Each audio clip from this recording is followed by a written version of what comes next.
Nibakubwira ko umuntu ava kora buryo uzabyemera. Sylvester Stallone abenshi tuzi nka Rambo burya yigeze gukena ku buryo atashoboraga no kubona amafaranga yo kwigurira icyo kurya. Uyu nguyu yigeze gukena cyane ku buryo kugira ngo abone icyo kurya yaje kugurisha imbwa ye, akayigurisha amadolari 25 kugira ngo abashe kubona icyo kurya cy'uwo munsi. Uwo nguwo yaje kuba inspired bitewe nuko yari yabonye match ya Muhammad Ali, yandika filime ariyo yaje kwitirirwa Rocky. Iyi filime yaje kuyibetingaho ubuzima bwe cyane ko yagiye yanga amaofa menshi kandi yarakennye kugira ngo iyi filime azayigaragaremo, bityo abari wihindura ubuzima cyane ko yari yayanditse ayitondeye. Uyu nguyu yaje kugurisha imbwa ye amadolari 25 bita Batkusi ubwo yari ashonje ashaka ikintu cyo kurya. Si ibyo gusa kandi uyu nguyu yamaje kwandika iyi filime ye yaje approachinga amasidiyo menshi agerageza kuyereka iyi filime kugira ngo bamushoremo imari kugira ikinemo, biza kurangira aya masidiyo yanze. Yaje kujya muri studio imwe bamuha 125 ariko bamubwira ko iyo filime atazaba yirimo. Hanyuma kubera ko yatekerezaga ko iyo filime ari wizahindurira ubuzima yaje kuyanga. Sibyo gusa kandi iyo studio yaje kongera amafaranga 250 by'amadolari arabyanga. Iyo yari amafaranga menshi ku muntu wari uri kubura ikintu cyo kurya, wari udashoboye no kwitunga cyane ko ubuzima muri Amerika buba bugoranye cyane. Sibyo gusa iyo studio yaje kumwongera andi mafaranga, imwongera 350 byose by'amadolari, nabwo aza kubyanga bitewe nuko yabonaga ko iyo filime bakomeza kumubwira ko atazayijyamo izakinwa n'icyamamare muri sinema y'icyo gihe.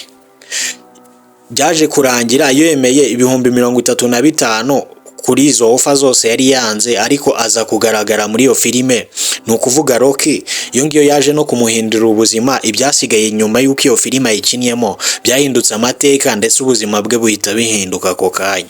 Gukomeza guhindura ubuzima bwe cyane ko ibyasigaye guhera icyo gihe ari amateka. Iyi filime ijya gukinwa yashoyemo miliyoni y'idolari, igiye yinjiza akayo yabo cyane ko yabaye filime icyo gihe mu mwaka w'1976 yabaye filime yari hiti cyane ko iyo filime muri box office yayo yaje kwinjiza miliyoni 225 zose. Sibyo gusa kandi iyi filime yaje gutsindira ibindi bihembo byinshi cyane ko yatsindiye nk'igihembo gikomeye cyane muri sinema, ni ukuvuga Oscar. Iyi ngiyi yatsindiye Oscar mu byiciro bitandukanye nka Best Editing, Best Pictures na Best Directing.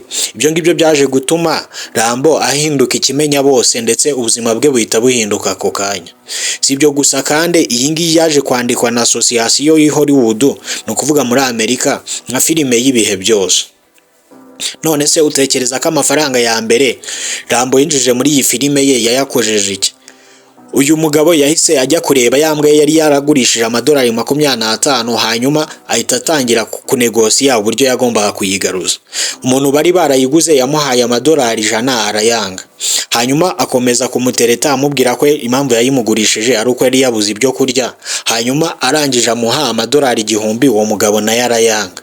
Ibyo ngibyo nkaho bidahagije, Rambo yaje kubona ko umugabo atashoboraga kongera kumuha imbwa ye. Hanyuma we afata riske, arangije amuhereza 115 by'amadolari. Ayo yari amafaranga menshi ku mbwa bagurishije amadolari 25 yo kugura icyo kurya gusa. Sibyo gusa kandi Rambo uyu mugabo yabonaga ko yamukoreye ibintu bikomeye cyane ko yaje no kumushyira muri iyi filime ye, ni ukuvuga filime y'ibihe byose ariyo Rocky yaje gukorerwa n'igice cya kabiri bitewe n'uburyo yaje kuba hit cyane. Wibuke ko iyi ni Kigali Tales, ibuka gukora subscribe kugira ngo ujye ubona video nk'izi ngizi buri munsi.